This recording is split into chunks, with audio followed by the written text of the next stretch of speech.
এই হাসিনের হুমকি, খেঙ্গি কুত্তের হুমকি, ওরা লাভ আছে কেন পাগলা? খেঙ্গি কুত্তার তখন হুমকি দেয় তখন কি করে, যে একটা বড় কুত্তা আসে পাশার তলে নিয়ে আসবে, ধরে খান কথা ঠিক কিনা? হাসিনা হলো খেঙ্গি কুত্তে, ওর হুমকিত কাম হবে। বাংলাদেশের যিনি ক্ষমতার চেয়ারে বসে আছেন তার নাম কি?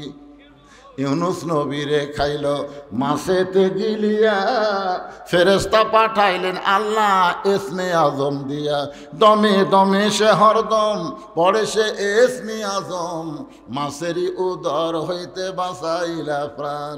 ইউনুস যখন ক্ষমতা বসলো তখন ভারত মনে করলো হাসিনা তো বাংলাদেশ আমাকে গোলাম বানাতে গেছে রে। কিন্তু এই মরদ প্রথম খুবই হুমকি ধমকি দিল না? কারণ ভারত দিল কি দিল না? পেঁয়াজ বন্ধ করে দেব, আলু বন্ধ করে দেব, চিনি বন্ধ করে দেব। ইউনুস কই দে দে, ওরা সব বন্ধ করে দিয়ে ওরা এখন কাঁদতেছে, ভিসা বন্ধ করে দিয়ে ভারতের ব্যবসা হচ্ছে না, কোনো কিছু হচ্ছে না। বাইরে পশ্চিমবঙ্গের লোকেরা মাঝে মধ্যে সামনে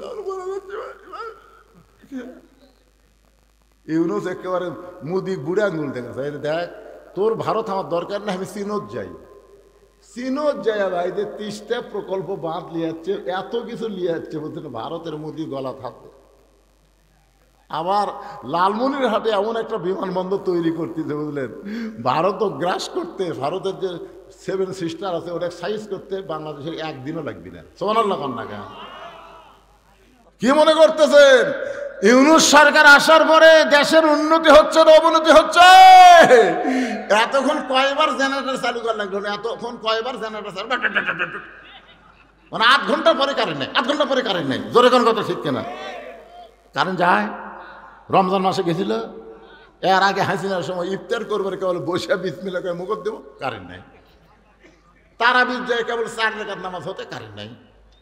সেহরির সময় পানি ভরে লিয়াচ্ছে, কারেন্ট নাই। কি শোনেন, মানুষ বুড়া হলে কাজ একটু ধীর গতিতে হবে। ওনার বয়স হলো 85 বছর, ধীর গতিতে কিন্তু সবাই ধরা পড়বি, আজও ধরা পড়ছে। তোর কোন কথা ঠিক না? আস্তে আস্তে, ইন্নাল্লাহা মাস সাবিরিন, ধৈর্যশীলদের সঙ্গে আল্লাহ আছে বাজান। বলে পাদ্রী কি 4টা প্রশ্ন করবা? বলে 1 নম্বর প্রশ্ন হলো পৃথিবীর এমন কোন জায়গা সূর্যের আলো একবার পড়েছে কিয়ামত পর্যন্ত ওই জায়গায় সূর্যের আলো পড়বে না। আমার 2 নম্বর প্রশ্ন হলো পৃথিবীর এমন কোন কারাগার কয়েদি নিঃশ্বাস নেবার পারে না, এরপরেও কয়েদি জীবিত থাকে। আমার 3 নম্বর প্রশ্ন হলো এমন কোন কবরটাও জীবিত, লাশটাও জীবিত।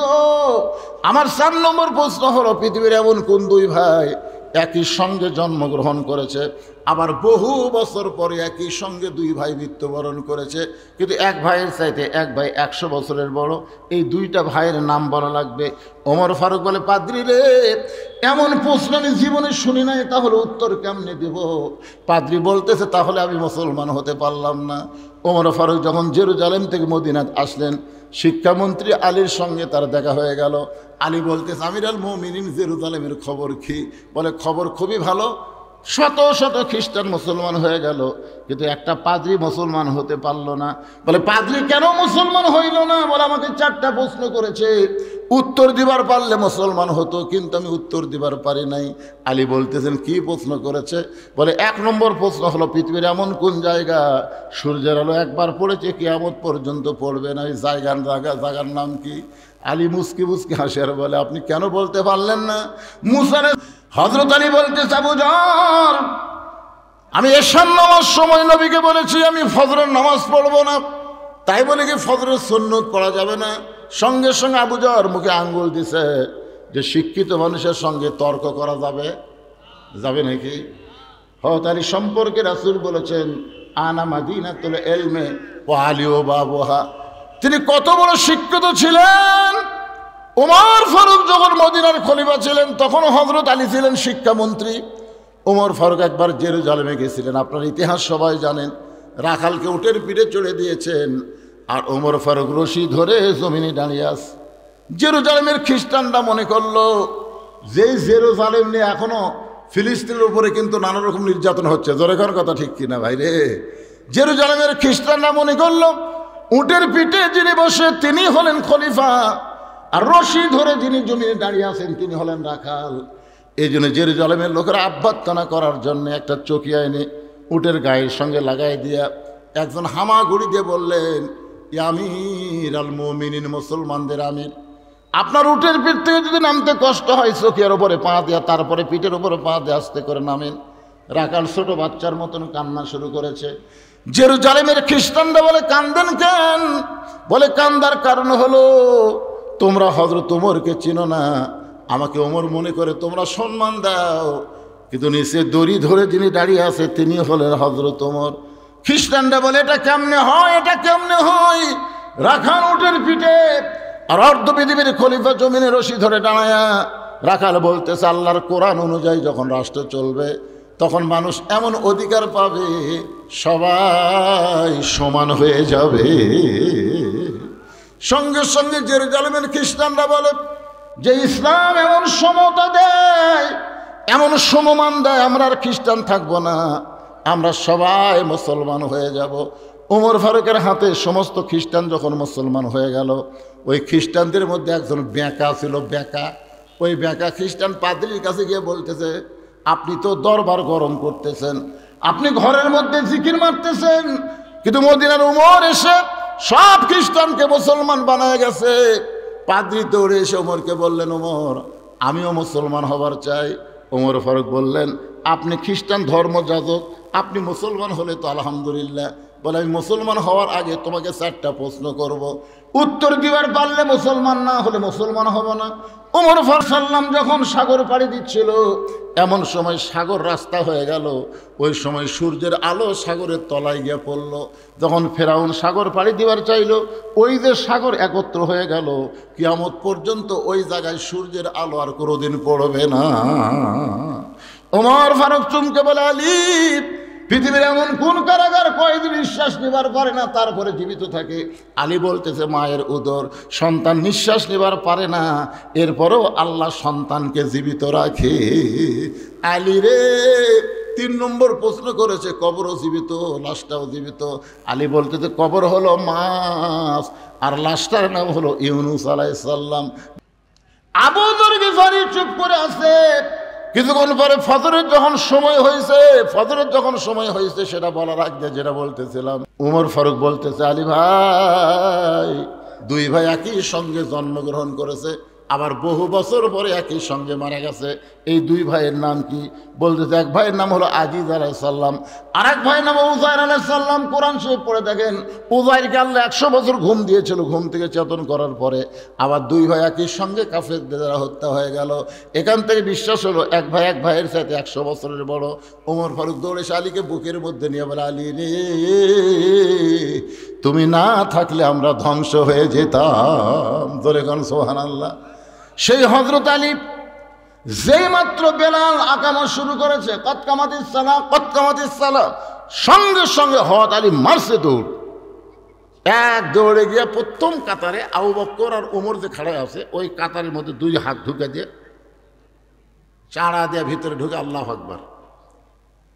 নবী ফজরের সালাম ফিরাই বলতেছে, আলী, আলী, এসার সময় কি করে গেলি? তুই এসার সময় বলে গেলি ফজরের নামাজ পড়বো না, আবার সামনে কাতারে তুই দেখতে পাই আবু বকর খালি মুখের তলে হাত দিয়ে মুসকি মুসকি হাসতেছে, কারণ আবু বকরকে আল্লাহ রাসূল আগেই বলে দিয়েছে। ধরে কোন কথা ঠিক কিনা? আলী বলতেছে, ইয়া রাসূলুল্লাহ, বহু চেষ্টা করলাম ফজরের নামাজ পড়বো না, বহু চেষ্টা করলাম পড়বো না, কিন্তু আমি নামাজ পড়তে না চাইলে কি হবে? নামাজ আমাকে ছাড়লো না। ইয়া আইয়ুহাল্লাযীনা আমানুস্তাঈনু বিস-সাবরি ওয়াস-সালাহ ইন্নাল্লাহা মা'আস-সাবিরিন। ধৈর্য নিয়ে আপনারা নামাজ পড়বেন, ধৈর্য। নামাজের মধ্যে একটু ধৈর্য দিবেন। সূরা ফাতিহা একটু সুন্দর করে বলবেন, যে সূরা মিলাবেন একটু সুন্দর করে বলবেন। আল্লাহু আকবার বলা, আবার যখন দাঁড়াবেন সামি আল্লাহু লিমান হামিদা রব্বানা লাকাল হামদ, একটু সময় দিবেন। সেজদা সুবহান রাব্বিল আলা বলে মাঝখানে বলে আল্লাহুম্মা ফিরলি ওয়ারহামনি ওয়াহদিনি ওয়ারযুকনি, একটু সময় দিবেন। এভাবে ধীরে সুস্থে সুন্দর করে রুকু সেজদা বিশিষ্ট নামাজ আদায় করলে সেই নামাজই হবে ইয়াকা নাবুদু ওয়া ইয়াকা নাস্তাইন। ফাযকুরুনি আযকুরুকুম। আল্লাহ বললেন, যে আমাকে স্মরণ করে আমি আল্লাহ তাকে স্মরণ করি। আল্লাহর একজন মস্ত বড় পয়গাম্বর, নাম হলো নূহ নবী। জোরে বলেন নাম কি? শুকনা জায়গায় একটা নৌকা তৈরি করতেছেন। শুকনা জায়গায় নৌকা তৈরি যখন করে, এমন সময় এক বুড়ি মানুষ লাঠিতে ভর দেয়, সে বলে, বাবা নূহ, এই শুকনা জায়গায় নৌকা বানানোর কারণ কি? নূহ বললেন, বুড়িমা, বন্যা নামক একটা গজব হবে, যেই গজবে গোটা পৃথিবী ধ্বংস হয়ে যাবে। গোটা পৃথিবী পানির তলে 40 দিন পর্যন্ত ডুবে থাকবে, এমনকি পাহাড় পর্বত পর্যন্ত বন্যার পানিতে ডুবে যাবে। এই নৌকার মধ্যে যারা জায়গা পাবে, কেবলমাত্র তারাই জীবিত থাকবে। সুবহানাল্লাহ বলেন। বুড়ি বলতেছে, বাবা নূহ, এত বড় বন্যার গজবে সবাই যদি নৌকায় উঠতে চায়, তাহলে তোমার ছোট্ট নৌকার মধ্যে কি সবার জায়গা হবে? নূহ বললেন, বুড়িমা, এ নৌকায় ওঠার শর্ত হলো আল্লাহর বান্দা বান্দি যারা, ইমানদার বান্দা বান্দি যারা নৌকার মধ্যে জায়গা পাবে তারা। সঙ্গে সঙ্গে বুড়ি বললেন, বাবা, আমি তাহলে ইমানদার বান্দি হবার চাই। নূহ বললেন, তাহলে আমার সঙ্গে পড়েন, লা ইলাহা ইল্লাল্লাহু নূহ নবিয়ুল্লাহ। নূহ নবী বলতেছে, বুড়িমা, আপনার আর কোনো টেনশন নাই, আপনার আর কোনো টেনশন নাই। বন্যা গজব যখন শুরু হবে, আমি আপনার হাত ধরে নৌকায় উঠায় নেব। সঙ্গে সঙ্গে বুড়ি বললেন, আলহামদুলিল্লাহ। আচ্ছা, নৌকায় হাত ধরে কে তুলবে, আল্লাহ না নূহ? এই দরকার কে তুলবে? আল্লাহ তুলবে। নূহ বলতেছে, বন্যা গজব যখন শুরু হবে, আমি তখন তোমাকে হাত ধরে নৌকায় উঠাই নেব। বুড়ির উচিত ছিল প্রশংসা করা, বাবা নূহ, তুমি অত্যন্ত ভালো মানুষ বাবা, বিপদের সময় তুমি আমাকে হাত ধরে নৌকায় উঠাবা। কিন্তু বুড়ি নূহুর প্রশংসা না করে বুড়ি বললেন কি, আলহামদুলিল্লাহ। কিন্তু আমাদের বাংলাদেশে অনেকে আছে, আমার নেতার চরিত্র ফুলের মতন পবিত্র, নামাজ পড়ে না এক ওয়াক্ত। এরকম প্রশংসা করার চান্স আছে না নাই? জোরে কেন আছে না নাই? কোন নেতার প্রশংসা করা যাবে না, একমাত্র একজন নেতা। লাকাদ কানা লাকুম ফি রাসূলিল্লাহি উসওয়াতুন হাসানা। আল্লাহ বলেছেন, সফলতা যদি অর্জন করতে চাও, তাহলে দুনিয়ার সমস্ত পাঁচশো নেতা বাদ দিয়া মোহাম্মদ রাসূলকে তোমাদের আদর্শের নেতা হিসাবে গ্রহণ করে না। বিশ্ব নবীর চরিত্র এটা বলতে ম্যান করতেছেন। আল্লাহ কোরআনে বলেছেন, ও ইন্নাকা লা আলা খুলুকিন আযীম। আমার নবীর চরিত্র হলো মহান চরিত্র। আল্লাহর আজিম নাম নবীর চরিত্রের মধ্যে ঢুকাই দিয়েছেন। এই জন্য যেই বলবো বিশ্ব নবীর চরিত্র, আপনার বলবেন ফুলের চাইতেও পবিত্র। বিশ্ব নবীর চরিত্র, এই যে আপনার এখানে বললেন, এখানে অনেক ফেরেশতা আছে। এই ফেরেশতা আল্লাহর কাছে গিয়ে বলতেছে, আল্লাহ আল্লাহ, 1400 বছর পরে আদম দিকির মাহফিলে তোমার বান্দারা বিশ্ব নবীর চরিত্র ফুলের চাইতে পবিত্র ঘোষণা দিয়েছে। আল্লাহ বলে, ফেরেশতা, তাদের নামগুলো লিস্টি করে জান্নাতের খাতায় লিখে দাও। আপনি মনে করতেছেন নামাজ দিয়া, রোজা দিয়া, হজ দিয়া আপনি জান্নাতে যাবেন? সামান্য একটা ওসিলাই আল্লাহ আপনাকে জান্নাত দিবার পারে। জোরে কোন কথা ঠিক কিনা? হ্যাঁ। বুড়ি চলে গেল, এরপরে বন্যা গজব শুরু। গোটা পৃথিবী বন্যার গজবে ডুবে গেল, এমনকি হিমালয় পাহাড় পর্যন্ত বন্যার নিচে 40 দিন থাকলো। এক সময় আল্লাহ তাআলা পানি কমে দিল, নূহ নবীর নৌকা যদি পর্বতের কিনারায় ভেঙে গেল। আল্লাহ ডাকতে পারে, নূহ খবর কি? নূহ বলতেছে, নৌকার মধ্যে যারা জীবিত আছে তারা, নৌকার বাহিরে যারা ধ্বংস হয়েছে তারা। কথা তো ঠিকই বলছে, নৌকার ভিতরে যারা জীবিত আছে তারা, নৌকার বাহিরে যারা ধ্বংস হয়েছে তারা। আল্লাহ বলে, নূহ, বুড়িটার খবর কি? নূহ বলতেছে, আল্লাহ, আমার মনই নেই। চিন্তা করছেন, একটা বিপদে পড়লে একটা নবী পর্যন্ত ভুলে যায়। আর কতগুলা পাগলা কয়, হুজুর আমার কোনো টেনশন নাই, আমি পীর ধরছি হুজুর, আমি পীর ধরছি। পীর ধরছো?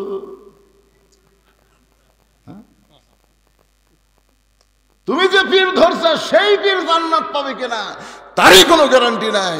প্রত্যেকটা নবীরা হলো জান্নাতি, কুল্লু নাবিউন মাসুমাইন, প্রত্যেকটা নবীরা হলো বেগুনা। জোরে কান সুবহানাল্লাহ। নুহু সেই বুড়িক ধরে নৌকা তুটাবি, আর নুহু বলতেছে আল্লাহ আমার মনই নেই। আল্লাহ বলে নুহু তাহলে বুড়িটার খবর কি? নুহু বলতেছে দুনিয়ার ধ্বংস সবাই হয়ে গেছে, তাহলে বুড়িটাও ধ্বংস। আল্লাহ বলে নুহু আজগুবি কোনো কথা বলা যাবে না, কথা বলতে গেলে তদন্ত করে কথা বলা লাগবে। আপনারা এলাকার মানুষ কি করেন? আজগুবি, আজগুবি বোঝেন?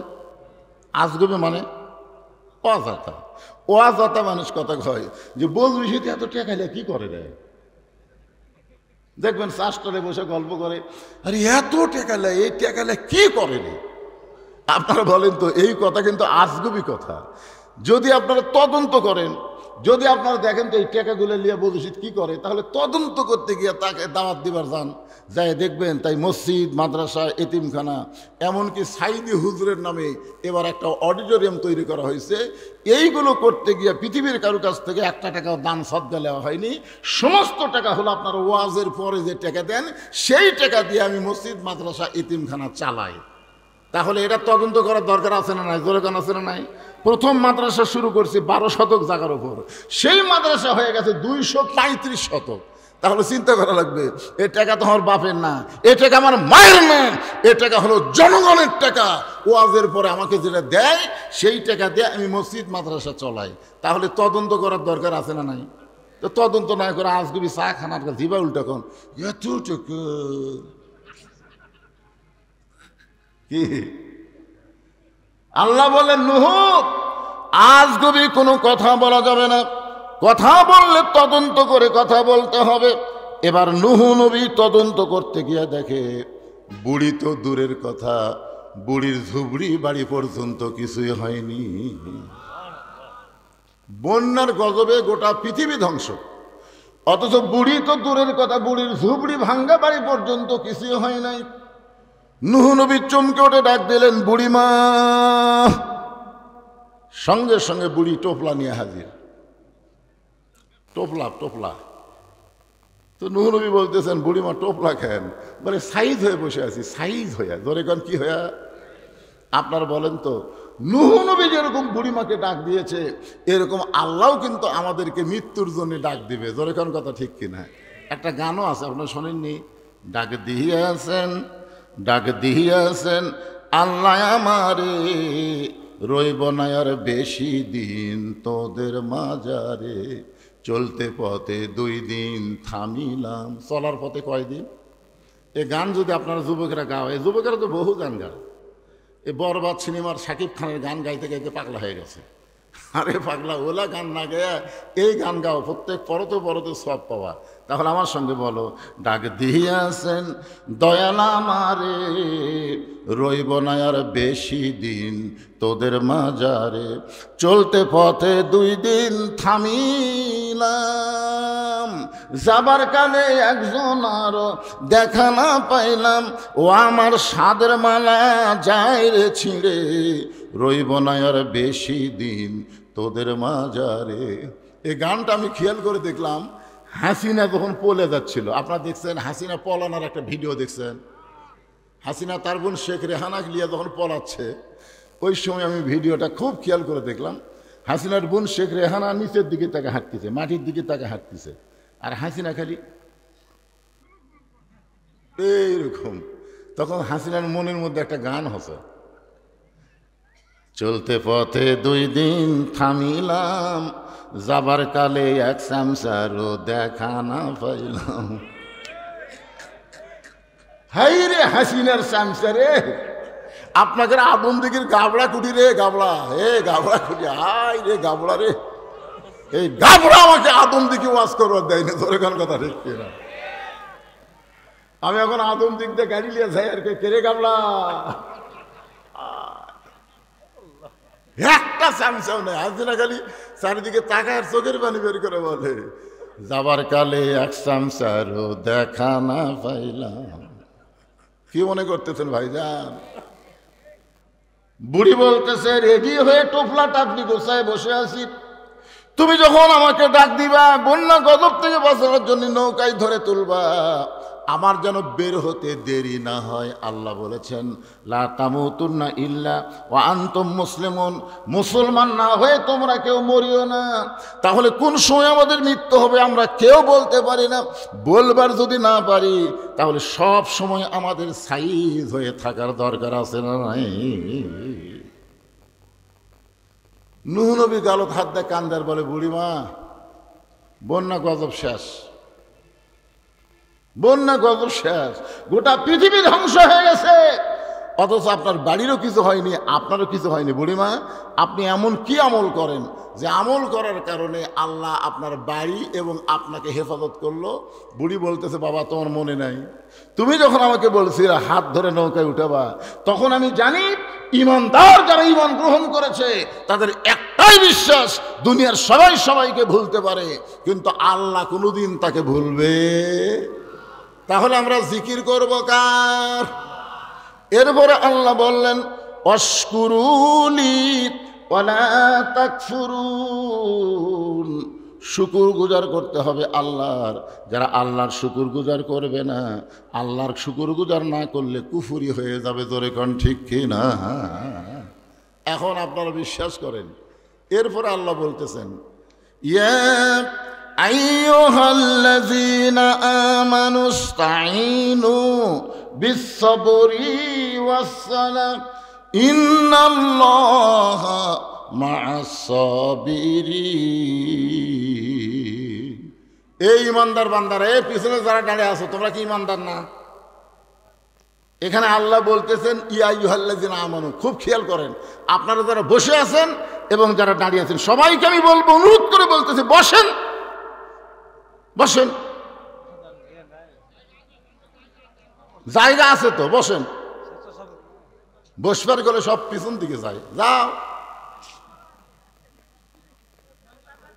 ইমানদারকে লক্ষ্য করে আল্লাহ বলতেছেন যারা আমাকে বিশ্বাস স্থাপন করেছো, আমি আল্লাহর কাছে যদি তোমরা কিছু পাবার চাও তাহলে এমনি এমনি চাইলে হবে না, দুইটা মাধ্যম লাগবে, একটা হলো ধৈর্য আর একটা হলো নামাজ। কি তাহলে আমাদের ধৈর্য কম না বেশি? কম। 15.5 বছর হাসিনা ইচ্ছা মতো আমাকে চলাছে, আমরা কিন্তু ধৈর্য ধারণ করে বলছি তোর বিচার আল্লাহ করবি রে, তোর বিচার আল্লাহ করবি রে। কন্যে কন্যে এটা কি কম ধৈর্য নাকি? ইন্নাল্লাহা মা'আস-সাবিরিন, ধৈর্যশীলদের সঙ্গে কে আছে? আরো জোরে বলেন। আজকে এখানে ধৈর্য নিয়ে বসেন, ধৈর্য নিয়ে বসেন, দেখেন আল্লাহ আপনাকে কেমনে সাথে থাকে। কোরআনের আয়াত দিয়ে আমি আপনাদের দেখাই দেব। এখন প্রথম কথা হলো আল্লাহ ইমানদারকে লক্ষ্য করলেন, আমরা সবাই ইমানদার। সাহাবীরা জিজ্ঞাসা করলেন ইয়া রাসূলুল্লাহ মা হুয়াল ঈমান, ঈমান সম্পর্কে আমরা জানতে চাই। আল্লাহ রাসূল বললেন ইকরার বিল লিসান তাসদীক বিল জানান আমল বিল আরকান, এরই নাম হলো ঈমান। জবানে বলতে হবে লা ইলাহা ইল্লাল্লাহ, খালি জবানে বললে হবে না। এরপরে বলা হচ্ছে তাসদীক বিল জানান, কলিজার মধ্যে ঈমান। আচ্ছা, কলিজার মধ্যে যখন ঈমান থাকে তখন সেই মানুষটার চরিত্র কেমন হয়? আমি একটা দৃষ্টান্ত দিব, মনোযোগ দিয়ে শোনা লাগবে। এটা কিন্তু 1000 বছর আগেকার কথা না, 100 বছর আগেকার কথা না, এটা হাসিনার সময়ের কথা, বেশি দিন আগের কথা না। লোকটার নাম হলো মীর কাসিম আলী। লোকটার নাম কি? মীর কাসিম আলী। উকিলের নাম হলো তাজুল ইসলাম। উকিল সাহেব এসে বলতেছে স্যার আজকে রাত 12টায় আপনার ফাঁসি হবে।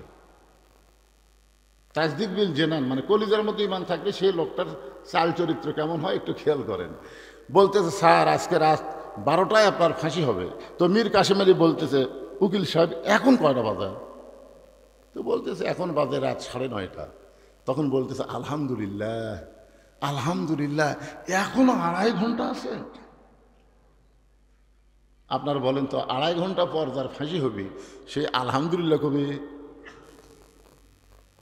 তার ঈমান তাকে বোঝা দিচ্ছে যে দুনিয়াতে আসা থাকার জন্য না, দুনিয়াতে আসলে যাওয়া লাগবে।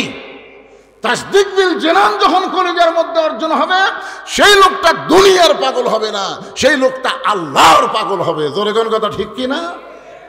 বলতেছে 2.5 ঘন্টা পর আমার ফাঁসি হবে, খামাকে 2.5 ঘন্টা চেতন থেকে লাভ কি? আমি 2 ঘন্টা ঘুম পাড়ি, 2 ঘন্টা ঘুম পাড়ি। উকিল সাহেব, যদি আমি চেতন না পাই তাহলে তুমি আমাকে চেতন করো।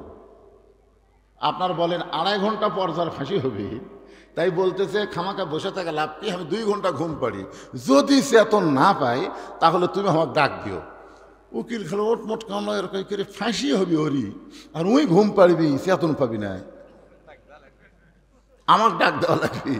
উকিল মনে মনে চিন্তা করতেছে, ফাঁসির চিন্তায় লোকটা পাগল হয়ে গেছে, এর সাথে গল্প করে লাভ নাই।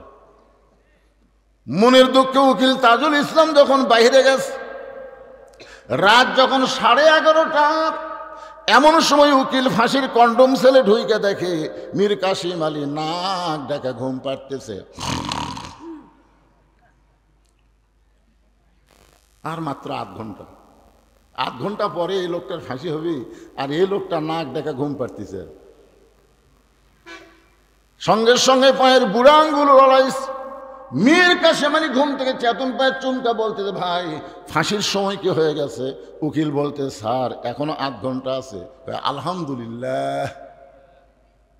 ওযু করে 2 রাকাত নামাজ পড়ে কোরআন থেকে সূরা মুলক আর মুজাম্মিল তেলাওয়াত করে ফাঁসির কন্ডম ছেলে সবচাইতে ভালো যে পাঞ্জাবি ছিল, সেই পাঞ্জাবি পরার পরে চিরুনি দিয়ে মাথা হাসড়ায় বলতেছে, উকিল দেখো তো আপনাকে আমাকে কেমন লাগতেছে। উকিল চোখের পানি বের করে কাঁদে, স্যার আপনি কি শ্বশুর বাড়ি যাবেন? এক্ষুনি আপনার ফাঁসি হবে, এখনই আপনার ফাঁসি হবে, আর আপনি সুন্দর পাঞ্জাবি গায়ে দিয়ে মাথা চুল হাসড়ায় বলতেছেন আমার কেমন লাগতেছে। মীর কাসিম আলী মুচকি মুচকি হাসে আর বলে, উকিল ফাঁসি হবে আমার, আর তুমি কাঁদতেছো। তাসদিক বিল জেনান, কলিজার মধ্যে ঈমান নিয়ে আমি ঘুমাইছিলাম, ওই ঘুমের ঘরে আল্লাহ পাক আমারে দেখাইছে অন্যায়ভাবে কাউকে যখন ফাঁসি দেওয়া হয় তার মৃত্যু হয় না, তার মৃত্যু হয় না। দুনিয়াতে ফাঁসি হবে, দেহ থাকবে দুনিয়ায়, আর প্রাণ পাখি যাবে ইল্লিন নামক জান্নাতের বাগানে। লিল্লাহি তাকবীর। ভাইজান, এরই নাম হলো তাসদিক বিল জানান। কলিজার মধ্যে যখন ঈমান আসবে, ওই ঈমানটা মানুষকে দুনিয়ার পাগল বানাবে না, আল্লাহর পাগল বানায় দিবে। জোরে কোন কথা ঠিক কিনা? আপনার বলেন তো, যত চেষ্টা করেন থাকতে পারবেন? চেষ্টা করেন না, 6 তলা 7 তলা 10 তলা বিল্ডিং বানায় খালি উপর দিকে তাকায়, খালি উপর দিকে দেখে। কি দেখিস রে? রড বার করে যে হুজুর দোয়া করবেন, 10 তলার ভিত দিছি, 8 তলা হচ্ছে, আরো 2টা তলা করবার পারলি আমার শান্তি হুজুর। আর 2 কান্দের ফেরেশতা কয়, আল্লাহ এই শয়তানের কান্দ থাকো না, এই শয়তানের কান্দ থাকবো না, কেন এক যাওয়া লাগবে নিচের দিকে, আর ওই দেখে উপর দিকে, এই তো পুরো শয়তান হয়ে গেছে। কলিজার মধ্যে যখন ঈমান থাকবে, এই মানুষটা কোনো সময় উপর দিকে তাকাবে না, নিচের দিকে তাকায় তাকায় হাঁটবে। জোরে কোন কথা ঠিক কি না? এরপরে রাসূল বললেন, আমল বিল আরকান, ঈমান অনুযায়ী আমল করা লাগবে। আমাদের বাংলাদেশে মানুষ নামাজ পড়ে, কিন্তু যখন তাকে পড়া দরকার তখন তাকে পড়ে না। আল্লাহ রাসূল বলেছেন 7 বছর থেকে নামাজের তালিম দাও। কয় বছর? আর 10 বছর থেকে জোর করে নামাজ ধরাও। আপনি যদি আপনার সন্তানকে 7 বছর থেকে নামাজের তালিম দিতেন, আর 10 বছর থেকে জোর করে যদি নামাজ ধরাবার পারতেন, ইন্নাস সালাতা তানহা আনিল ফাহশাই ওয়াল মুনকার, একমাত্র নামাজই পারে যাবতীয় বেহুদা খারাপি কাজ থেকে বাঁচায় দিতে। আজকে দেখেন তো, আপনার ছেলেদের দিকে তাকে দেখেন তো, আপনি এই ভুল করার কারণে আপনার ছেলের সাইজ দেখছেন। ঈদুল ফিতরের দিনে 128 জন ছেলে মোটর সাইকেল অ্যাক্সিডেন্ট করে মরে গেছে। আমি একদিন ঈদের পরের দিন আমার মাহফিল নগাঁও ছিল, আমি এই রাস্তা আসার সময় কতগুলো ছেলে মোটর সাইকেল চালছে, আমি বললাম এই শালাকের পাশাত কি গুড়া কিরমি হজে নাকি রে? এই শোনেন, আপনি বাবা, আপনার ছেলেকে আপনি দেখবেন না? রাসূল বলেছেন 7 বছর থেকে ওকে নামাজের তালিম দাও, 10 বছর থেকে জোর করে নামাজ ধরাও। আপনার ছেলেদেরকে মেয়েদেরকে যদি আপনি 10 বছর থেকে নামাজ ধরাবার পারতেন, আপনাকে আর কোনো টেনশন করা লাগতো না। আল্লাহর কোরআনই বলেছে ইন্না সালাতা তানহা আনিল ফাহশাই ওয়াল মুনকার, একমাত্র নামাজই পারে মানুষকে যাবতীয় খারাপি থেকে বাঁচাই দিতে। আমল বিল আরকান, ইমানের 1 নম্বর আমল হচ্ছে নামাজ পড়া। যার নামাজ নাই তার ইমান নাই। মনোযোগ দিয়ে শুনবেন, লা সলাতা লা ইমানা, যার নামাজ নাই তার কি নাই?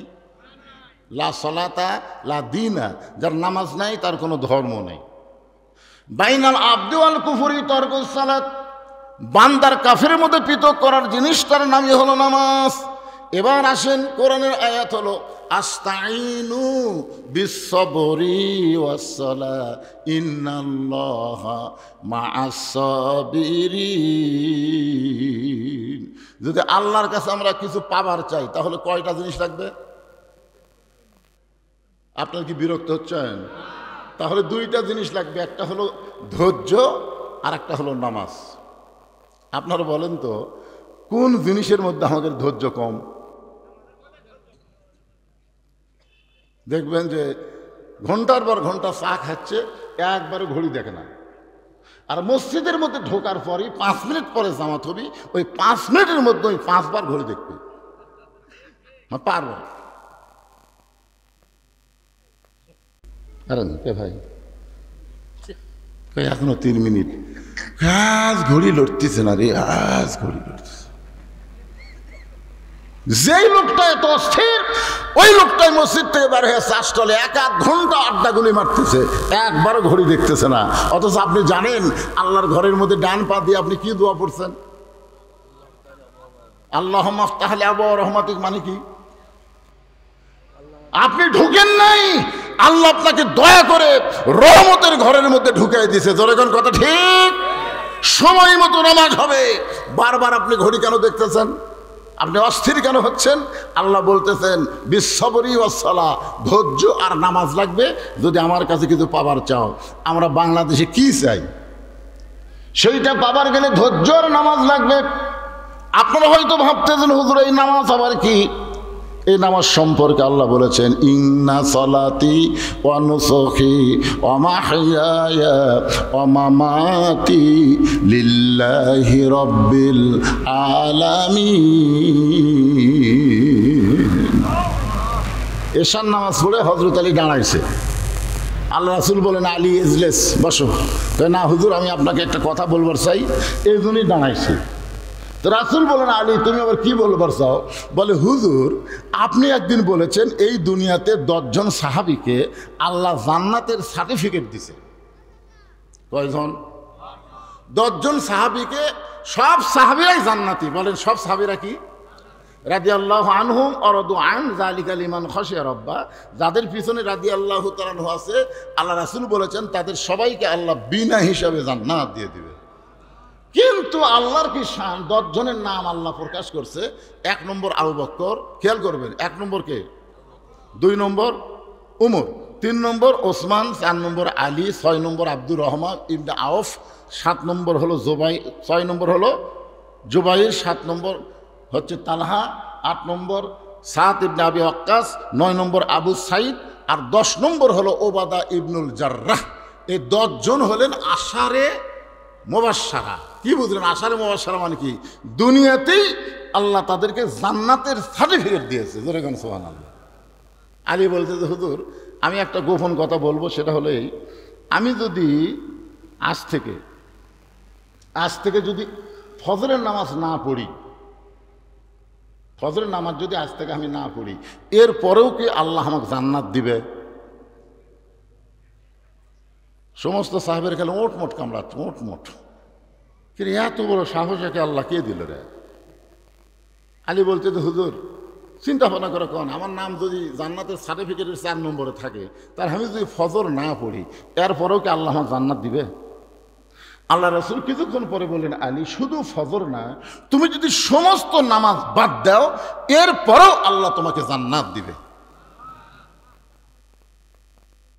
আলী বলতেছে একদিনে কি সব বাদ দেওয়া যায়? এতদিনের অভ্যাস, একদিনে সব বাদ দেওয়া যায় না। তো ওই ফজর নামাজ পড়তে আমার একটু বিরক্ত লাগে, আরামের ঘুম ভেঙে সালাত খায়রুন নাম শোনার সাথে সাথে বিরক্ত লাগে। এই জন্যে আজ থেকে আমি আর ফজর পড়বো না। আল্লাহ রাসূল বললেন ঠিক আছে, না পড়লেও আল্লাহ তোমাকে জান্নাত দিবে। এই কথা বলে হযরত আলী যখন মসজিদ থেকে বের হয়ে গেছে, এমন সময় আবু বকর রাসূলের কাছে গিয়ে বলতেছে, হুজুর এর কান সারাতে একটা চড় মেরে ফেললেন না, এত বড় একটা খারাপ কথা বললো যে আজ থেকে ফজর নামাজ পড়বো না। রাসূল বলেন, আবু বকর তোমার কানটা আমার মুখের কাছে দাও, আমি আসল কথা বলি। আবু বকর রাদিয়াল্লাহু যখন নবীর মুখের কাছে কান দিয়েছে, নবী ফিসফিস করে বলতেছে, নামাজ যদি জান্নাতের জন্য হয় তাহলে আলী নামাজ বাদ দিবে, আর নামাজ যদি আল্লাহর জন্য হয় আমি রাসূল বলতেছি গোটা দুনিয়া বাদ গেলেও আলী এক ওয়াক্ত নামাজ বাদ দিবে না। এখন তুমি বলো আবু বকর, নামাজ কি জান্নাতের জন্যে না আল্লাহর জন্যে? তো বলতেছে আল্লাহর জন্যে। তা আলী কি বলছে? নামাজ না পড়লেও যদি জান্নাতে যাওয়া যায় পড়বো না। হযরত আলী তাড়াতাড়ি বাড়ির দরজায় গিয়ে ডাক দিলেন, হাসান হোসেনের মা, রে নবীর মেয়ে ফাতেমা। সঙ্গে সঙ্গে ফাতেমা দরজা খুলে চমকে গিয়ে বলতেছে, আসসালামু আলাইকুম। হযরত আলী বলতেছে, আমার মনে নাই রে। কি মনে নাই কন্ত? আল্লাহ রাসূল বলেছেন যে তোমরা পুরুষ মানুষ কোনো জায়গা থেকে যখন আসবে, বাড়িতে এসে সর্বোত্তম তোমরা সালাম দিবে, আসসালামু আলাইকুম ইয়া আহলাল বাইত। সালাম দেওয়ার সঙ্গে সঙ্গে ওই বাড়ির উপরে আল্লাহর অবারিত রহমত বর্ষণ হবে। তাহলে সুবহানাল্লাহ বলে হবে না? আপনারা কি দরজার সালাম দেন? যে স্বামী স্ত্রীর মধ্যে সালামের আদান প্রদান আছে, ওই স্বামী স্ত্রীর কোনোদিন তালাক হবে না। যে স্বামী বউরে সালাম দেয়, বউ স্বামীরে সালাম দেয়, ওই স্বামীর বাপ মায়ের বিরুদ্ধে কোনোদিন বউ কথা বলবে না, কোনোদিন কথা বলবে না।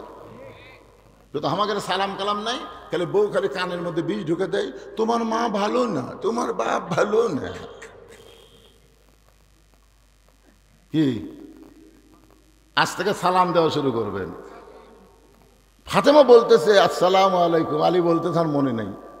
ফাতেমা বলতেছে সারা জীবন আপনি দরজা এসে আমাকে সালাম দেন, আর আজকে সালাম বাদ দেওয়ার কারণ কি? আলী মনে মনে ভাবতেছে আজকে ঈশান ফজর নামাজ বাদ দিবার চাচ্ছি, তাই বলে কি আমার সালাম আল্লাহ কাড়ে নিল রেখে? হযরত আলী ফাতেমাকে বুকের মধ্যে নিয়ে বলে, ফাতেমা আজকে আমাকে যেন ফজরের আজান শোনার পরে ডাক দিও না। হযরত বেলাল যখন আজান দিবে, ওই আজান শুনে যেন আমাকে ডাক দিও না। আমি নবীর কাছে বলে আইছি, আজ থেকে আর আমি ফজরের নামাজ পড়বো না, কারণ নামাজ না পড়লেও আল্লাহ আমাকে জান্নাত দিবে। ফাতেমা মুস্কি মুস্কি হাসতেছে, কারণ ফাতেমা হযরত আলীকে চিনে। প্রত্যেকটা বিবি তার স্বামীকে চিনে। জোরে কান চিনি কি চিনে না? আমি কত বড় হুজুর এটা আপনারা কেউ বলতে পারবেন না, এটা জানে হলো আমার বউ। আমি বইয়ের হাতে 500 টাকা দিয়ে বললাম, তুমি খালি একবার আমাকে হুজুর কত দেখি, তোমার মুখে হুজুর শুনতে কেমন লাগে? আমার বউ মুসকে মুসকে হাসে আর কয়, জনগণ আপনাকে চিনে না তাই হুজুর কয়। কিন্তু আমি আপনাকে চিনি, হুজুর হওয়া এত সহজ নয়। তাহলে আমাকে সবচাইতে যিনি বেশি চিনে তিনি কে? জোরে বলেন না কেন তিনি কে? তিনি আমার বউ। তাহলে হযরত আলী যখন বলতেছে আজকে ফজরের নামাজে আমাকে ডাক দিও না, ফাতেমা মুসকি মুসকি হাসতেছে। মুসকি মুসকি হাসার কারণ হলো, একদিন আল্লাহ নবী ফাতেমার ঘরের মধ্যে ঢুকে, ফাতেমা ঘরের কোনায় ছোট বাচ্চার মতন কাঁদতেছে। রাসূল ফাতেমার কাছে গিয়ে বললেন, মা তুই এইভাবে কেন কাঁদতেছিস? ফাতেমা বলে, বাবা দুনিয়াতে কি কোনো ধনু যুবক ছিল না যে যুবকের সঙ্গে আপনি আমাকে বিয়ে দিতেন? বাবা এমন একটা গরিবের সঙ্গে আমার বিয়ে দিলেন, আমার সকালবেলা খাবার থাকলে রাতের বেলা থাকে না, রাতের বেলা কোনোদিন যদি খাবার পাই দিনের বেলা থাকে না। এই কষ্টের জীবন আমি আর সইতে পারি না। সঙ্গে সঙ্গে রাসূল বললেন, ফাতেমা তুই কি জানিস মা, আমি সত্যিই দুনিয়ার যুবকদের সঙ্গে তোকে বিয়ে দিবার চাইছিলাম, কিন্তু ধনী যুবক কাছে আসার পরেও আল্লাহ তাআলা আলীর ব্যাপারে ঘটকালি করেছে। এখন বল ফাতেমা, আল্লাহ যদি আলীর ব্যাপারে ঘটকালি করে তখন আমি নবী কি করব? সঙ্গে সঙ্গে ফাতেমা বলতেছে, বাবা আল্লাহ যদি আলীর ব্যাপারে ঘটকালি করে থাকে তাহলে শত কষ্টের মধ্যেও আর আমি কষ্ট পাবো না। রাসূল বলেছে, ফাতেমা তোর একটা কথা বলি। বলে কি কথা? হলো যে আল্লাহর পরে কাউকে যদি সেজদা দেওয়ার হুকুম থাকতো তাহলে প্রত্যেকটা বিবিকে বলতাম স্বামীর পায়ে সেজদা করো। ফাতেমা আল্লাহর পরেই আলী হচ্ছে তোমার কাছে সব চাইতে দামি। জোরে কোন সুবহানাল্লাহ। সেদিন থেকে ফাতেমা বুঝবার পারছে তার স্বামী সাধারণ কোনো মানুষ নয়। বলে ঠিক আছে, ফজর নামাজ যখন পড়বেন না তাহলে আপনাকে আদর করে আমি ঘুমাই দেই। এতদিন বালিশের ওপর মাথা দিয়ে হজরত আলী ঘুমাইছে, আর সেই রাত্রে ফাতেমা উরাটটাকে বালিশ বানায় দিয়ে স্বামীর চুলের মধ্যে হাত দিয়ে বিলকি কাটতেছে। এক সময় হজরত আলী ঘুমায় গেছে। হজরত আলী যেই মাত্র ঘুমাইছে, ঘুমের মধ্যে যখন অচেতন, কিছুক্ষণ পরেই হজরত আলী ঘুম থেকে লাফ দিয়ে উঠছে। ফাতেমা বলতেছে, স্বামী গো, আপনি না কইলেন ফজরের নামাজ পড়বো না, আজান দিলেও যেন ঘুম থেকে ডাক না দেই, তাহলে আপনি কেমনে চেতন পাইলেন? আলী বলতেছেন, ফাতেমা, ফজরের নামাজ না হয় পড়বো না, কিন্তু তাই বলে তাহাজ্জুদের নামাজ আমি ছাড়বো না। লিল্লাহি তাকবীর। আল্লাহ রাসূল বলেছেন 5 ওয়াক্ত নামাজ হলো ইবাদত। মনোযোগ দিয়ে শোনেন, আস্তাইনু বিস-সাবরি ওয়াস-সালাহ, ধৈর্যের নামাজ। মনোযোগ দিয়ে শোনেন, 5 ওয়াক্ত নামাজ হলো ইবাদত, আর তাহাজ্জুদের নামাজ হলো মহব্বত। সাহাবারা জিজ্ঞাসা করলেন, হুজুর, মহব্বত আর ইবাদত এই দুইটার মধ্যে তফাৎ কি? এদিকে চিল্লাচিল্লি কে করে? বাচ্চা কাচ্চারা। ওই পার কি মেয়ে মানুষ আছে? যে বাচ্চারা চিল্লাচিল্লি করতেছে ওই বাচ্চারা হলো সিজার করা। যখন কি করা? সিজার করা বাচ্চারা অস্থির হয়। কারণ নর্মালি বাচ্চা হলে সেই বাচ্চা অস্থির হয় না। কি জন্য হয় না? কারণ তো মানে জন্মের সময়ই তার জন্ম হয়। যখন জন্মের সময় সে জন্ম নেই, কিন্তু যখনই সিজার করবি পেট কাটা দেখে আর ঘুমই ভাঙেনি। ডাক্তারে কয় 2 দিন পরে এমনি জন্ম হতো রে, এখন পেট কাটলাম কি হলো? তখন আর এক ডাক্তার কয় পেটের মধ্যে বাইর করে একটা ঘুরেন দাও।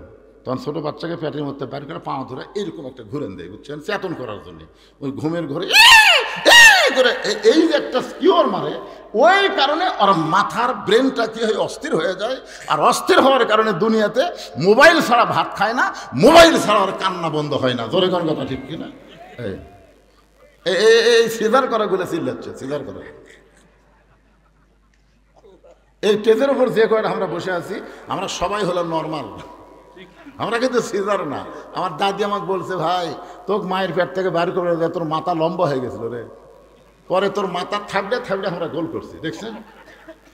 কি বলবো প্রসবের কথা, মা বিনে সেই ব্যথা কেউ তো বুঝিবে না, মাজন ঠেকিয়া সন্তানের দায়, অকালে মা মারা যায়, কেন সে মায়ের ভক্তি করবা না, এমন দরদি ভবে কেউ হবে না আমার মা গো। মারে মা, ও মা, বাচ্চা নরমালি হবে মা, তাহলে অধৈর্য হওয়ার কারণে এই সিজার করা। আর সিজার করবার গেলে ওই পেট কে লাড়ে? মেয়া ডাক্তার, একটা মরদ মানুষ ডাক্তার। কোন জায়গার বাচ্চা আছে কুটি কাটা দেখবি লেড়ে ছেড়ে। এই আপনার শরম নাই? আপনার বইয়ের পেট একটা মরদ মানুষ লাড়া কাটতেছে না কিছু? সিজার করাবো, সিজার করাবো। সিজার করলে মায়ের ক্ষতি, সিজার করলে বাচ্চার ক্ষতি। একটু মনোযোগ দিয়ে শোনেন, 5 ওয়াক্ত নামাজ হলো ইবাদত, আর তাহাজ্জুদের নামাজ হলো মহব্বত। সাহাবারা জিজ্ঞাসা করলেন, হুজুর, ইবাদত আর মহব্বতের তফাৎ কি? রাসূল বলেন, ইবাদতের বিনিময়ে মানুষ জান্নাত চায়, আর মহব্বতের বিনিময়ে মানুষ আল্লাহ চায়। এক বান্দা আছেন আমাদের সেজদায়, তাহাজ্জুদের। কোন নামাজ? আল্লাহ ডাক দেয়, বলে তুই যতই নামাজ পড় আর সেজদা কর, তোর ঠিকানা হলো জাহান্নাম। যেই বলছে তুই যতই নামাজ পড়ার সেজদা কর, তোর ঠিকানা হলো জাহান্নাম, ওই বান্দা সেজদা থেকে মাথা তুলে বলতেছে আলহামদুলিল্লাহ, আলহামদুলিল্লাহ। আল্লাহ কয়, কে রে পাগলা, তোকে জাহান্নাম দিলাম, তারপরে তুই আমার শুকর আদায় করতেছিস? সেজদাকারী বলতেছে, আল্লাহ, আমি তো ইমানের কারণে জানি জান্নাতেরও মালিক তুমি, জাহান্নামেরও মালিক তুমি। তুমি জাহান্নাম বানায়, সেই জাহান্নাম যদি আমাকে দাও, আমার আপত্তি করে কোনো লাভ আছে? তুমি আমাকে জাহান্নাম দিবে, আলহামদুলিল্লাহ।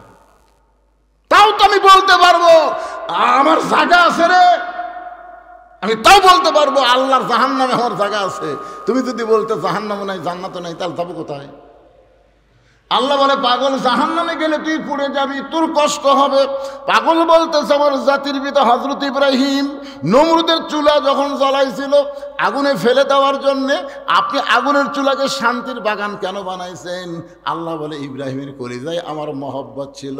সেজদাকারী বলে আল্লাহ তাকায় দেখো আমার কলিজায় তোমার মহব্বত, তুমি আমার জাহান্নাম দিলে কি হবে? আমি জাহান্নামেও তোমাকে সঙ্গে করে রওনা দিব। আল্লাহ বলে পাগল রে, আমার মহব্বত নিয়ে কেউ যদি জাহান্নামেও যায় আমি জাহান্নামকেও জান্নাত বানায়া দিব। হযরত আলী ওযু করে তাহাজ্জুদের নামাজ আদায় করলেন। তাহাজ্জুদের নামাজ আদায় করার কিছুক্ষণ পরে হযরত বেলাল যখন আযান দেয়, আল্লাহ রাসূল বলেছেন দুনিয়ার মুয়াজ্জিন আযান দিলে আজান মুসল্লির কান পর্যন্ত পৌঁছে, কিন্তু আমার বেলাল যখন আজান দেয় ওই আজান আল্লাহর আরশ পর্যন্ত পৌঁছে যায়। সাহাবীরা বললেন হুজুর হযরত বেলালের আজানের মাহাত্ম্য এত বেশি কেন? আল্লাহ রাসূল বললেন সাহাবীরা তোমরা তো তখন কেউ ছিল না, মাত্র 6 নম্বর সাহাবীর নাম হলো বেলাল। মাত্র কয় নম্বর? 6 নম্বর সাহাবীর নাম হলো বেলাল। এই বেলাল যখন ঈমান গ্রহণ করছে, শুধুমাত্র ঈমান গ্রহণ করার অপরাধে বেলালকে সারা দিন ওরা মারছে।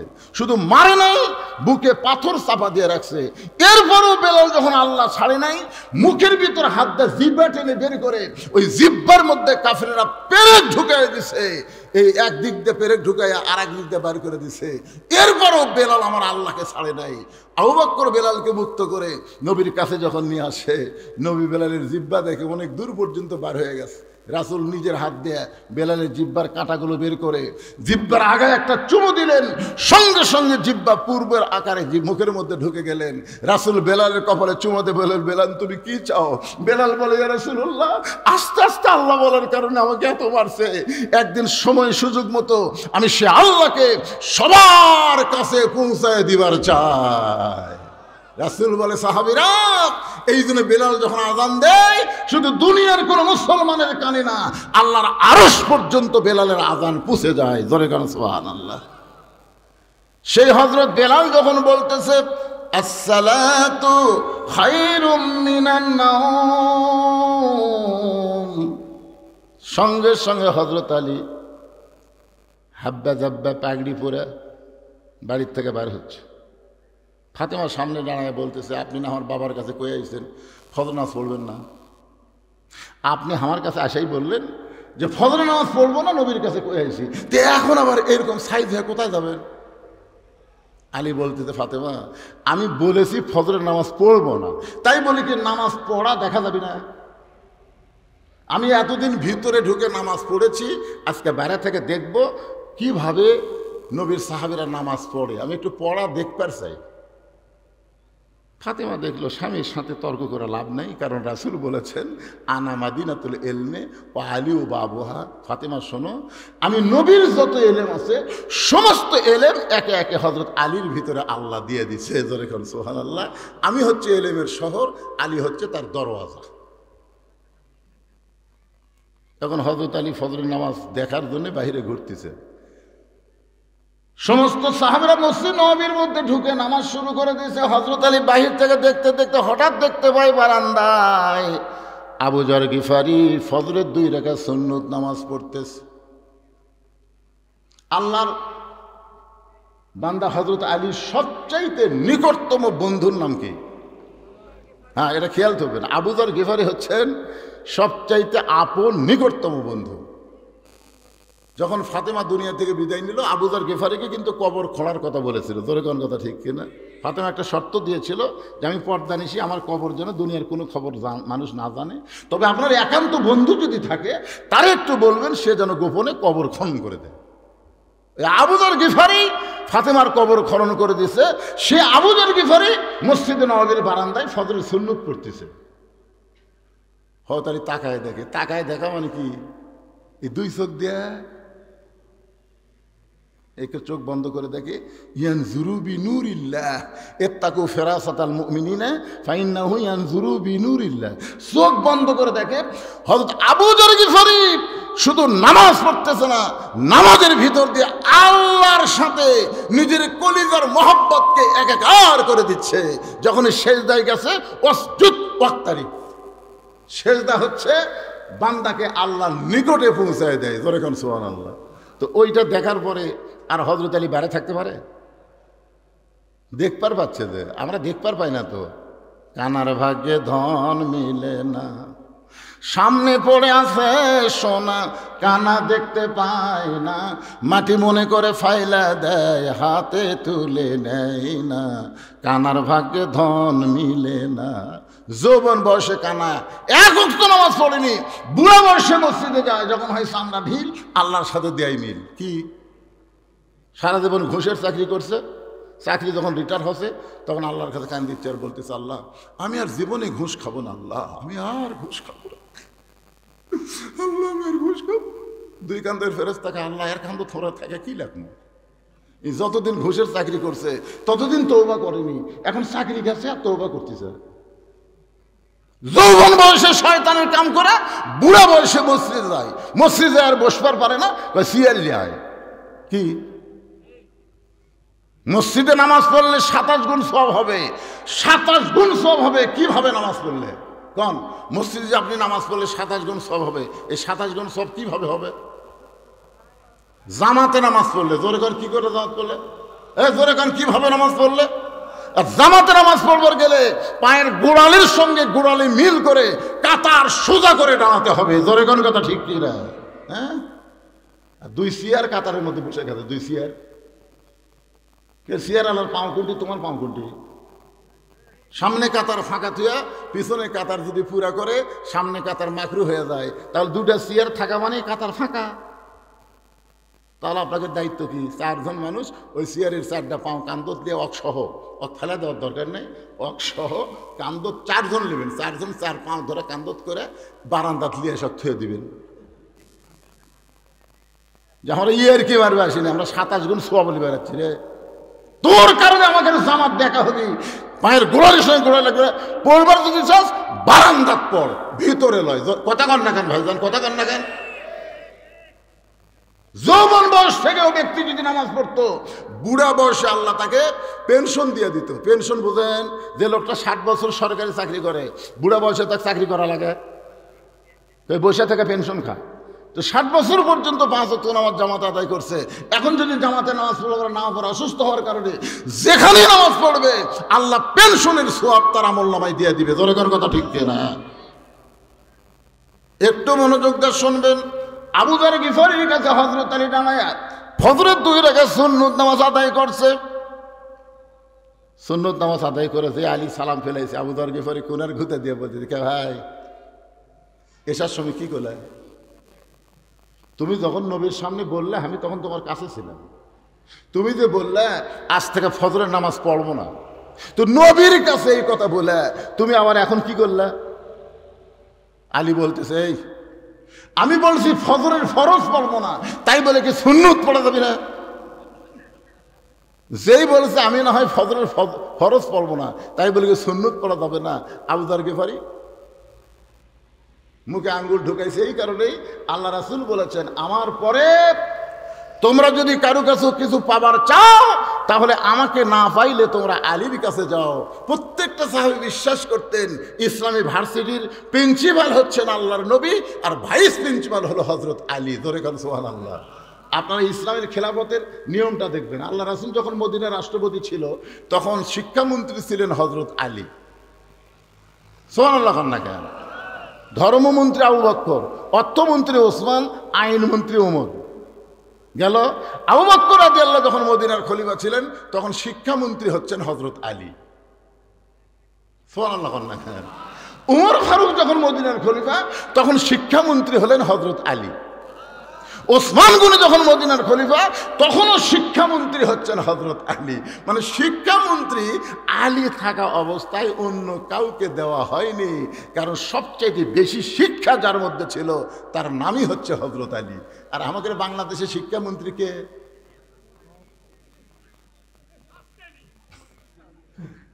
এই জন্যই তো আগডম বাগডম ঘোরাডম সাজে ঢাক ঢোলক ঝাঁঝর বাজে ব্যস্তে ব্যস্তে চললো ঢুলি ঢুলি গেল কমলা ফুলি। এই শালা মিথ্যা শিক্ষা দিয়ে মাস গেলে 50,000 টাকা বেতন গুনে নেয়। আর জালিকাল কিতাবুল আরাইভাবে হুদ্দালিল মোত্তাকিন এই হাফিজি মাদ্রাসার শিক্ষা দিয়ে মাস গেলে কেশিয়ারের দিকে তাকা থাকে। চাচা 30 দিন ইন্নাল্লাহ মা সাবিরিন, ধৈর্যশীলদের সঙ্গে আল্লাহ থাকে। ও তো খাই খাই করো একেবারে। হায় হায় রে, মাস গেলে 10,000 টাকা হাদিয়া দেয়, তাও আবার খাই খাই। কি ভাই রে, দোয়া করেন। সব দেখা হলো শেষ। আগামীতে দেখবো কোরআনের বাংলাদেশ। কোরআন দিয়ে যখন বাংলাদেশ চলবে, প্রত্যেকটা প্রাইমারিকে হাফিজি মাদ্রাসা বানানো হবে। জোরে গান কথা ঠিক না? খায়রুকুম মান তাআল্লামাল কুরআনা ওয়া আল্লামা। ওই ব্যক্তি সবচাইতে দামি সম্মানী যে কোরআন শিখেছে, অপরকে কোরআনের শিক্ষা দেয়। মিথ্যা শিক্ষা দিয়ে তোমরা মাস গেলে 50,000 টাকা বেতন পাও, আর আল্লাহর কোরআনের সুন্দর শিক্ষা দিয়ে তাদের বেতন নাই কেন? একজন কত ঠিক, বাদ বাকি কি ব্যাঠি? খালি মরে দেখেন, মরে দেখেন। আপনার বেটা যদি কবরের পাশে দেয় বলে আইরে আইটিয়ে নায়ে ভরা দিয়ে নালে গেল বোয়াল মাছে তাই না দেখে আবদর নাছে, রাস্তায় আল্লাহ ওই বাপের কবরের পাশে কি করতে যায়? যেটা পড়িছে সেটাই পড়তেছে, যেটা পড়িছে সেটাই পড়তেছে। আর যদি আপনার বাচ্চা আপনি মরে যাওয়ার পরে কবরের পাশে গিয়ে সূরা ফাতিহা তেলাওয়াত করে, সূরা ইখলাস তেলাওয়াত করে, দরুদ শরীফ তেলাওয়াত করে, আস্তাগফিরুল্লাহ তেলাওয়াত করে, যদি চোখের পানি বের করে বলে রব্বানা যালামনা রব্বিরহামহুমা কামা রব্বায়ানি সগীরা, ফেরেশতা বলে আল্লাহ কি করব? আল্লাহ বলে কবরের মধ্যে দেহ থাকবে, আর পাখিটাকে আমি আল্লাহ ওই সন্তানের দোয়ার কারণে ইল্লিন নামক জান্নাতের বাগানে রেখে দিলাম। শিক্ষামন্ত্রী হযরত আলী, একটু মনোযোগ দিয়ে শুনবেন, বিরক্ত হচ্ছেন? আবু যর গিফারি মুখে আঙ্গুল দিয়েছে, বাবা আর কোনো কথা লাভ নেই, কি বলতে কি ভুল হয়। কারণ আল্লাহ রাসূল দুনিয়া থেকে বিদায় নেওয়ার পরে প্রত্যেকটা সাহাবী হযরত আলীকে ওস্তাদের মতন সম্মান করতেন। আপনারা বলেন তো, ইসলামে ওস্তাদের সম্মান কম না বেশি? একেবারে মুরব্বীকে রাগ করে গেল নাকি ওটা? হ্যাঁ, আচ্ছা ঠিক আছে, যান, আবার আশা লাগবে কিন্তু না, খুব ভালোই লাগতেছে। একটা দৃষ্টান্ত শোনেন, নাম হলো নোমান ইবনে সাবেত, মাদ্রাসাত পড়ে। নাম কি? নোমান ইবনে সাবেত মাদ্রাসাত পড়ে, মরুভূমির দেশে মাদ্রাসা। ওস্তাদ একদিন নোমানের পায়ের দিকে তাকে দেখে জুতে নেই। ওস্তাদ কয়েকে এই রোদের ভিতরে মরুভূমির বাইরে উত্তপ্ত হয়ে যায়, খালি পায়ে যাওয়া আসা করে। সেই মাদ্রাসা ছুটি হলে তুই আমার কামরায় যাস তো। মাদ্রাসা সেই ছুটি হচ্ছে, নোমান ইবনে সাবেত হুজুরের কামরায়। হুজুর চৌকির তল থেকে একটা পুরাতন জুতা বের করে বলতেছে, এই জুতা আগে আমি পাঁয়ের দিতাম বাবা, আর আমি পাঁত দেই না, এটা তোরে দিয়ে দিলাম, এটা পাঁত দিয়ে যাওয়া আসা করবো, তাও ওই উত্তপ্ত বালিকার তাপ তোর পায়ের তালুজ লাগবে না। ওস্তাদ নোমান ইবনে সাবেতকে পুরাতন কাফনের জুতা দেওয়াতে নোমান ইবনে সাবেত জুতা দুইটা হাতের মধ্যে নিয়ে যায় আর চিন্তা করে, যেই জুতা হুজুর পায়ে দিছে সেই জুতা যদি আমি পাঁত দেই তাহলে হুজুরের সামনে বেয়াদবি হবে। ইসলামে ওস্তাদের সম্মান আছে, আছে না নাই? বাড়িতে গিয়ে জুতা দুইটা পরিষ্কার করে ওই জুতার কাপড় খুলে নোমান ইবনে সাবেত মাথার টুপি বানাইছে। পরদিন সেই টুপি মাথার দিয়ে মাথার সাথে আল্লাহর কোরআন শরীফ বুকের মধ্যে নিয়ে ওস্তাদ খালি পায়ের দিকে তাকায়, কে রে আমার পুরাতন জুতা দেখে তুই ফেলে দিছ, আমার পুরাতন জুতা দেখে তুই ঘৃণা করে পাওয়ার দেশনি। মনে মনে জবান খুলে বলে, নোমান মাদ্রাসা ছুটি হলে তুই আমার কামরাত যাবি। যেই মাদ্রাসা ছুটি হয়েছে নোমান ইবনে সাবেত কামরায়, ঘরের মধ্যে ঢোকার সঙ্গে সঙ্গে চামড়ার চাবুক দিয়ে পিটন শুরু। মারতে মারতে মারতে নোমানের চামড়া কাইটা রক্ত দিয়ে জামা ভিজে যায়। ওস্তাদ এক সময় বলে, বেটা রে, আমার হাতে যদি টাকা থাকতাম তোরে নতুন জুতা আমি কিনে দিতাম, কিন্তু পুরাতন জুতা দিছি বলে তুই জুতা ফাইলা দিয়া ঘৃণা করে জুতা পায়ে দিসনি, এই জন্যই তোকে এত মারতেছি, তুই যে কিছুই বলিস না। নোমান ইবনে সাবেত বলে, হুজুর আপনি শুধু আমার পায়ের দিকে তাকান, একটাবার কি আমার মাথার দিকে আপনি দেখবেন না? ওস্তাদ মাথার দিকে তাকায় দেখে নুমান ইবনে সাবিত ওই জুতার কাপড় দিয়ে টুপি বানাইছে। ওস্তাদ বুকের মধ্যে চাপটে ধরে বলে, বাবারে একটা বার যদি আমারে বলতাম যে হুজুর জুতার কাপড় দিয়ে মাথার টুপি বানাইছি, তাহলে তোরে তো এত মারতাম না। নুমান ইবনে সাবিত বলে, হুজুর কয়েকদিন আগে আমি স্বপ্নে দেখলাম আল্লাহর কোরআন শিখতে গিয়া ওস্তাদের হাতে যত জায়গায় ছাত্র পিটন খাবে ওই জায়গায় জাহান্নামের আগুন কোনোদিন লাগবে না। হুজুর আমাকে আরো মারেন, আমাকে আরো মারেন। আল্লাহর কোরআন পড়তে পড়তে জাহান্নামের আগুনকে আমার বড় ভয় লাগে। আল্লাহর কোরআনের ওসিলায় আল্লাহ যেন আমাকে জান্নাত দিয়ে দেয়। ওস্তাদ বুকের মধ্যে নিয়ে বলে, নোমান রে, আমি ওস্তাদ হয়ে দোয়া করলাম আল্লাহ যেন জগৎ বিখ্যাত আলেম তোরে বানায় দেয়। ওই নোমান ইবনে সাবিত হলেন ইমামের আজম আবু হানিফা। এখন বলেন, ইসলামে মাদ্রাসায় ওস্তাদের সম্মান আছে না নাই? জোরে কোন আছে না? খানাই ইয়কুবালা মিনহু, এই আয়াতের বাংলা অর্থ হলো ইসলাম ছাড়া অন্য কোনো ধর্ম কেউ যদি গ্রহণ করে, আল্লাহ বলেছেন লা ইয়কুবালা মিনহু, কখনোই তা কবুল করা হবে না। আল্লাহর কাছে একমাত্র কবুলযোগ্য ধর্মের নাম কি? সবাই বলা লাগবে, নাম কি? আল্লাহ বলেছেন ইন্নাদ দীনা ইনদাল্লাহিল ইসলাম। তাহলে চিন্তা করে দেখেন, হিন্দুর ঘরে, বৌদ্ধর ঘরে, ইহুদির ঘরে না পাঠায় আল্লাহ সরাসরি আমাদেরকে মুসলমানের ঘরে কবুল করার কারণে আমরা জন্মসূত্রে আমরা মুসলমান। সুবহানাল্লাহ বলেন। আপনারা বলেন তো, জন্মসূত্রে মুসলমান হওয়ার মধ্যে লাভ কি? একটু লাভ লস না জানলে ব্যবসা হবে? এগুলো নিয়ে আপনারা চিন্তাই করেন না। জন্মসূত্রে মুসলমান হওয়ার মধ্যে লাভ কি? আমি ছোট্ট একটা কথা বলে আপনাদের বোঝানোর চেষ্টা করতেছি। আল্লাহ রাসূল একদিন মসজিদ নববীর মধ্যে বসে আছেন। কোথায় বসে আছেন? মসজিদ নববীর মধ্যে বসে আছেন। কিন্তু নবী শুধু নিজে বসে নাই, নবীর দুই উরাতের উপরে নবীর দুইটা নাতি বসে আছেন। আমাদের নবী শুধু নবী না, আমাদের নবী কিন্তু একজন নানা ছিলেন। যখন কি ছিলেন? তো দুই নাতি বসে খুব দুষ্টামি করতেছে। এক নাতি নবীর দাড়ির মধ্যে হাত দিয়ে দাড়ি টানতেছে, আর এক নাতি মাথার টুপি খুলে ফেলে দেয়। নবী কোনো বিরক্তি হয় না, বরং নবী ওদেরকে আরো আদর করে। সুবহানাল্লাহ বলেন। এমন সময় হয়তো আবু বকর রাদিয়াল্লাহু মসজিদের দরজার কাছে গেছে। মসজিদের দরজার কাছে গিয়ে ভিতর দিকে লক্ষ্য করে দেখে যে এক নাতি দাড়ি ধরে টান মারে, আর এক নাতি মাথার টুপি খুলে ফেলে দেয়। এই দৃশ্য দেখার পরে আল্লাহর বান্দা আবু বকর আসমানের দিকে তাকায় বলতেছে, আল্লাহ, আমার নবী শুধু বিশ্ব নবী নয়, আমার নবী হলেন পৃথিবীর 1 নম্বর নানা। ধরে কেন? সুবহানাল্লাহ।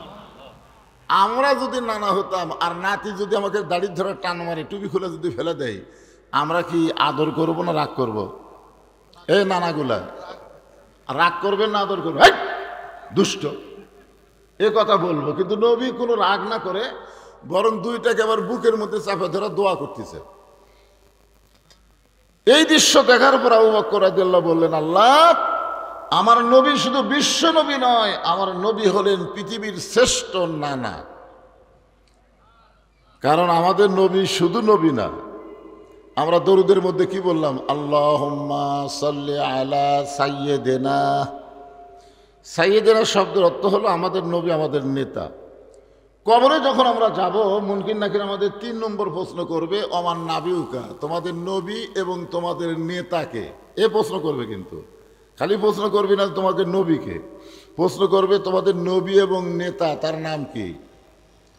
তখন আমরা অনেকে হয়তো বলবো আমাদের নবী হলেন মোহাম্মদ রাসূলুল্লাহ আর আমাদের নেতা হলো বঙ্গবন্ধু। কেউ হয়তো বলবো আমাদের নবী হচ্ছেন মোহাম্মদ রাসূলুল্লাহ আর আমাদের নেতা হলো শহীদ জিয়া। মুসলমানের দাবি করার পরে আল্লাহর নবী ছাড়া অন্য কাউকে নেতা মানা যাবে না। যদি মানেন তো কবরত যা ধরা খাবেন। আচ্ছা, কবরত যা ধরা খালে তার অবস্থাটা কি হবে চিন্তা করে দেখেন। তো এখন এমন সময় হয়তো ওমর ফারুক মসজিদের মধ্যে ঢুকতেছেন, কিন্তু ঢোকার সময় আবু বকর রাদিয়াল্লাহু দেখে বলতেছেন, ভাইজান আপনি অনেক আগেই মসজিদে আইছেন, ভিতরে না ঢুকে দরজাত কি করতেছেন? আবু বকর বলে, ওমর একটাবার ভিতর দিকে লক্ষ্য করে দেখো। ওমর ফারুক ভিতর দিকে লক্ষ্য করে দেখতেছে, হোসাইন দাড়ি ধরে টান মারতেছে আর হাসান মাথার টুপি খুলে ফেলে দিচ্ছে। এই দৃশ্য দেখার পরে ওমর ফারুক বলতেছেন, এই দুইটা সন্তান বড় বেদব হয়ে গেছে। এই দুইটা সন্তান কি হয়ে গেছে? বেদব হয়ে গেছে, সব সময় নবীকে কষ্ট দেয়। আচ্ছা, আবু বকর কি বললেন আর ওমর কি বলতেছেন? অথচ আল্লাহ রাসূল বলেছেন, ইন্নী বুইসতু মুআল্লিমান, নিশ্চয় আল্লাহ আমাকে শিক্ষক করে দুনিয়াতে প্রেরণ করেছে, লিউতাম্মিমা মাকারিমাল আখলাক, আর আমার যারা ছাত্র হবে তারা চরিত্রের গোল্ডেন এ প্লাস পাবে। জোরে কান সুবহানাল্লাহ। আবু বকরের মতের সাথে ওমর ফারুকের মতের মিল নাই। আবু বকর বলতেছেন আমার নবী হলেন পৃথিবীর শ্রেষ্ঠ নানা, আর ওমর ফারুক বলতেছেন এই দুইটা সন্তান বড় বেয়াদব। সঙ্গে সঙ্গে আবু বকর শাহাদত আঙ্গুলি তুলে বললেন, ওমর যেই কথা একটা বার বলেছো এই কথার দ্বিতীয়বার বলো না। তুমি যে দুইটা সন্তানকে বেয়াদব বলেছো একবার, কিন্তু দ্বিতীয়বার যেন বলো না। ওমর ফারুক বললেন, আবু বকর ভাই আমার দোষ কোন জায়গায়? আবু বকর বললেন, ওমর তুমি যে দুই সন্তানকে বেয়াদব বলতেছো তাদেরকে তুমি চিনো? তুমি যে দুইটা সন্তানকে বেয়াদব বললা যে হাসান হোসেন বেয়াদব হয়ে গেছে, এই দুইটারে তুমি চিনো? তো ওমর ফারুক বলেন, আবু বকর ভাই চিনব না কেন, এরা হলো আলী আর ফাতেমার সন্তান। আবু বকর বললেন, শুধু আলী ফাতেমার সন্তান বললে হবে না, এদের আরো পরিচয় আছে। ওমর ফারুক বললেন, এদের আর কি পরিচয়? আবু বকর বললেন, ওমর তুমি কত বছর বয়সে ঈমান গ্রহণ করছো? ওমর ফারুক বললেন, আমি 27 বছর বয়সে ঈমান গ্রহণ করছি। আবু বকর বললেন, ঈমান গ্রহণ করার আগে তুমি কি ছিলে? ওমর ফারুক বললেন, ঈমান গ্রহণ করার আগে আমার চাইতে খারাপ মানুষ পৃথিবীতে কেউ ছিল না, যিনি নবীকে নাঙ্গা তরবারে হাতে নিয়ে হত্যা করার জন্য রওনা দিয়েছিল। জোরে কোন কথা ঠিক কিনা? আবু বকর বললেন, ওমর আমিও 35 বছর বয়সে ঈমান গ্রহণ করেছি। শুনে নাও ওমর, ঈমান গ্রহণ করার আগে তুমি কাফের ছিলা, আমিও আবু বকর কাফের ছিলাম। তাহলে হিসাব করে দেখো, তোমার হায়াতের 27 বছর তুমি কুফরে হালে কাটাইছো, আমার হায়াতের 35 বছর আমি কুফরে হালে কাটাইছি। আর যে দুইটা সন্তানকে তুমি বেয়াদব বলতেছো এরা জন্মসূত্রে জান্নাতি হয়ে জন্মেছে। ওমর ফারুক বলে, আবু বকর ভাই এই খেয়াল তো আমি কোনোদিন করি নাই, আজকে আপনারা খেয়াল করেন, জন্মসূত্রে আমরা মুসলমান হয়ে জন্ম নিয়েছি। সুবহানাল্লাহ বলে, কত বড় ভাগ্যবান যে আল্লাহ আমাদের হিন্দু বৌদ্ধ খ্রিস্টানদের ঘরে না পাঠায়া সরাসরি আল্লাহ আমাদেরকে মুসলমানের ঘরে পাঠাইছেন। এখান থেকে বুঝতে হবে আল্লাহ আমাদের প্রতি খুশি আছে, রাজি আছে। রাজি না থাকলে মুসলমানের ঘরে আমাদেরকে কবুল করতেন না। ধরে কোন কথা ঠিক কিনা? তো জন্মসূত্রে মুসলমানের ঘরে কবুল হওয়াতে খুশি না বেজার? তাহলে জবান খুলে বলি আলহামদুলিল্লাহ। আছেন আমার মুক্তার, আছেন আমার বারিস্টার, শেষ বিচারের হাইকোর্টেতে তিনি আমায় করবেন পার। আমি পাপী তিনি জামিনদার, আমি পাপী তিনি জামিনদার। এই তিনি কে? সবাই কর পারতেছে না। আরে পাগলা, কোনো কালে যদি আমরা ঠেকে যাই, ঠেকে যাও বোঝেন না? অনেকে বলেন, এই আমার মোবাইল নম্বর রাখ, আমার মোবাইল নম্বর রাখ, কোনো সময় তুই যদি ঠেকে যাস আমাকে কল করিস। তখন কি কয়, আমার এমপি আছে রে, আমার চেয়ারম্যান আছে, ওসি সাহেব আমার হাতের লোক। আল্লাহ যখন হাকিম হয়ে আমাদেরকে আসামি বানায় বিচার শুরু করবেন, ওই সময় আমাদের নবী আমাদের উকিল হবেন, বারিস্টার হবেন, আমাদেরকে সুপারিশ করে জান্নাতে পৌঁছায় দিবে। এমন নবীর উম্মত হওয়াতে খুশি না বেজার? তাহলে জবান করে আর একবার বলি আলহামদুলিল্লাহ। এখন আসেন যে কোরআন থেকে আপনারা আলোচনা শুনবেন, তাফসীরুল কোরআন মাহফিল, এই কোরআন থেকে আমি দুটো আয়াত আপনাদের সামনে তেলাওয়াত করেছি। প্রথম আয়াতই চাই না, আল্লাহ তোমার হেদায়েত চাই, আর হেদায়েতের বিনিময়ে তুমি আমাকে হয়ে যাও। তুমি আমাকে হলে তুমি কি দিবা দাও। ধরে কোন সুবহানাল্লাহ। আল্লাহ আমাদের সবাইকে কবুল করুক, ফজরের নামাজ জামাতে আদায় করার তৌফিক দান করুক। সকলে ইস্তিগফার পড়ি, এখনই মোনাজাত হবে। আস্তাগফিরুল্লাহ রব্বি মিন কুল্লি জামবি ওয়া তুবু ইলাই, আস্তাগফিরুল্লাহ রব্বি মিন কুল্লি জামবি ওয়া তুবু ইলাই, লা হাওলা ওয়ালা কুওয়াতা ইল্লা বিল্লাহিল আলিয়্যিল আযীম। ভাইজান কিছু বলবেন আপনি? আল্লাহুম্মা আমিন। আল্লাহুম্মা আনতাস সালাম ওয়া মিনকাস সালাম, তাবারাকতা ইয়া যাল জালালি ওয়াল ইকরাম। আয় আল্লাহ তাআলা, তোমার রহমতের দরজায় ফকির হয়ে আমরা হাত তুলেছি। আল্লাহ মাবুদ, কত সুন্দরভাবে আজকের মাহফিল হলো। উপরে কোনো সামিয়ানা নাই, তুমিও বৃষ্টি দাওনি, আবার ঝড়ও হয়নি, সুন্দর আবহাওয়ার মধ্যে আজকের মাহফিল হয়ে গেল। আল্লাহ মাহফিলকে কবুল করো, মাহফিল ওসিলাই মাদ্রাসাকে কিয়ামত পর্যন্ত কবুল করো। আজকের আলোচনার মধ্যে যদি কোনো ত্রুটি ভুল হয় মাফ করে দাও, জাহাদিয়া মঞ্জুর করো। সোনার মদিনায় নবী পাকের রওজা মুবারকে আল্লাহ কবুল করে নিও। তামাম আম্বিয়াই কেরাম, আসহাবে কেরাম, তাবিনী কেরাম, তাবিনী কেরাম, তামাম পৃথিবীর মাটির নিচে যত মুমিন মুমিনা শুয়ে আছে আল্লাহ সকল আরো আফরে হাদিয়া কবুল করো।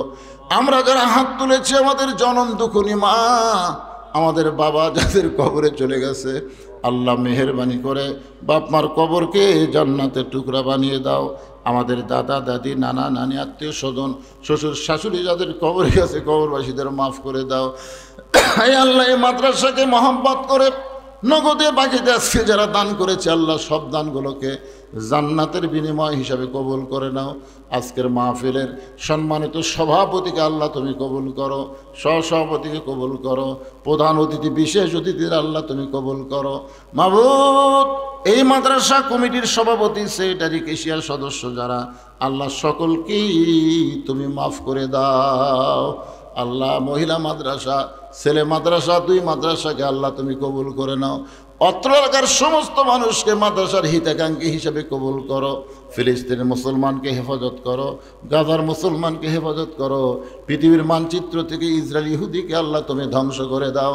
আল্লাহ ভারতের মুসলমানকে হেফাজত করো। ভারতের মসজিদ মাদ্রাসা ওরা ভাঙতেছে, আল্লাহ ওদেরকে তুমি ধ্বংস করে দাও। আল্লাহ আল্লাহ মেহেরবানি করে আমার বাংলাদেশের প্রতি রহম করো। আল্লাহ ঢাকা মোড় এলাকার প্রতি খাস রহমত করো। আসমানের বেলা আসমানে নাও, জমিনের বেলা জমিনে ডাবায় দাও। আমরা অসুস্থ হাত তুলেছি, সুস্থতার নিয়ামত দান করে দাও। আল্লাহ কে কোন নিয়তে হাত তুলেছে, আল্লাহ সকলের নেক নিয়ত নেক আশাকে কবুল করো। আমার মা বোনদেরকে পর্দা নিশে কবুল করো, আবিদা সালিহা কবুল করো।